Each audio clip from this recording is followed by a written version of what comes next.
The sun shines on Liverpool, but a dark shadow of agonising uncertainty hangs over William. Will he get work tonight? He tells us about the murky world of 0 hours contracts, working at a biscuit factory. He could be called into work 7 hours a week, or 20, or not at all. William, who prefers not to give his real name, works for a temping agency. He's given up hope of getting a permanent job at the factory where he's worked for years. He quit smoking because he couldn't afford to buy both cigarettes and food for his baby daughter. A text informs him if he's working or not. But what if he's sick? Sick days, if you're off sick, you don't get paid sick days. If you're in, you get paid. If you're not in, you don't get paid. It's as simple as that. When my daughter was born, maternity pay, which I was entitled to, and I did go in and say, right, before my daughter was born, have I got no problems getting me money with paternity pay? No, you brought all your forms and your MAP B1, so I took 2 weeks off, and went to the bank and there was no money in. And I confronted the office and they said I wasn't entitled to it because I hadn't been there for 6 months. But I was there for 6 months. Critics of 0 hours contracts say they suppress permanent jobs and erode workers' rights. Some chain stores like Sports Direct employ up to 90% of their staff on ultra-flexible contracts. Some 0 hours workers have taken court action against the company, claiming they're not getting equal treatment.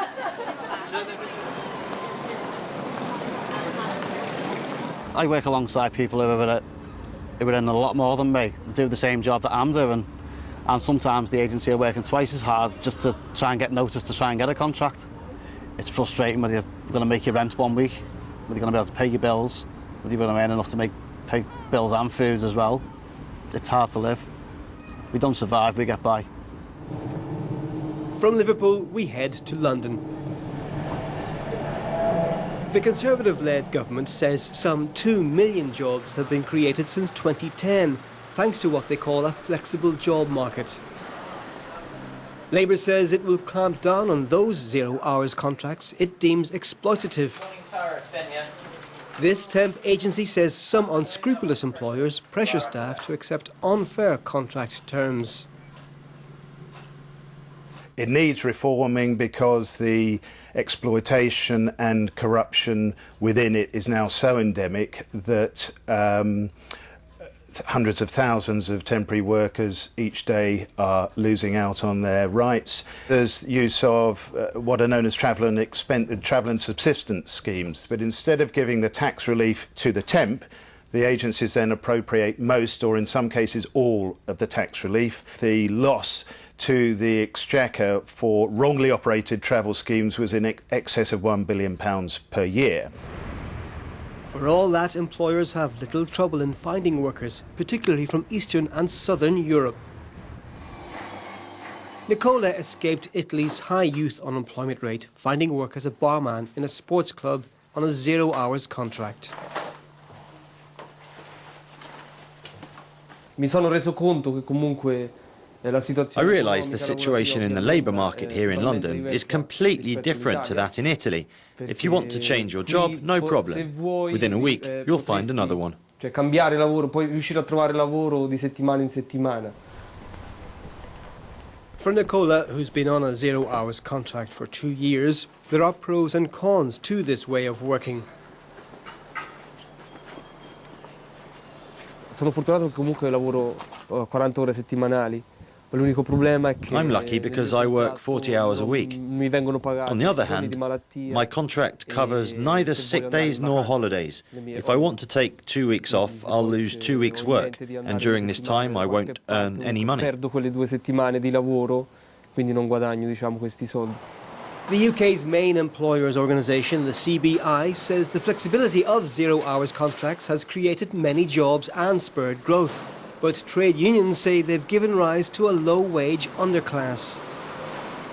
We've got at least 700,000 people working on these contracts. We know there's been a very rapid rate of increase over the last few years, and it is a real concern that a very large proportion of the jobs we're creating are not only very low paid, but are also increasingly insecure. In the southern English town of Barnstable, we meet one of those living with such insecurity. For the past 7 years, Cicely Blyther has been working as a support teacher at a further education college. She's among the 1 in 4 education workers on 0 hours contracts. From July until September, I hardly have anything to live on. The last 2 years I've got into debt and my mum has had to help me out. Some people clean, some people work in supermarkets, just to keep going until we can come back in September.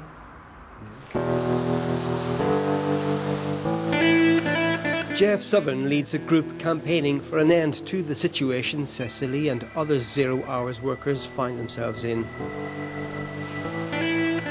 The former schoolteacher, based in Jersey, says it's not just low-paid workers that are affected. We have an employment law which suggests that you should have a contract which actually reflects your job conditions after 1 month. But the problem is it's not policed. We are actually using agency work to get round the employment law. I know that fully qualified accountants and trust fund managers are being employed on an agency basis and even in some cases won't be getting the pension rights that other workers sitting alongside them do have. But for those in businesses, small and large, 0 hours contracts are the difference between struggling and thriving. In Jersey, Cafe owner Gino tells us anything that helps employers like him cut red tape is a good thing. He believes a successful economy needs total flexibility. They found 125. The 0 hour contract was designed by employers to stave off for a short period of time the effects of all the legislation, so they were able, at least in the first 6 months or 12 months, to sack someone if they didn't fit in the company. Please do not ask me for redundancy money. Please don't ask me for maternity and paternity leave. I am a business. While that's a view supported by many in business, there are some who believe that while there's a place for 0 hours contracts, they need to be more tightly regulated and monitored. There should be very strict licensing standards set. The licensing body should be properly funded. There should be an ombudsman, and such a body with muscle and teeth would not only end the exploitation, it would put a lot of money back into the government coffers. If I had to go to bed at night thinking I was making my living out of exploiting low-paid workers, then I think I'd choose to do something else. There's no doubt the UK has outperformed most EU countries in job creation and growth. The question is to what extent 0 hours contracts have contributed and what is the price being paid?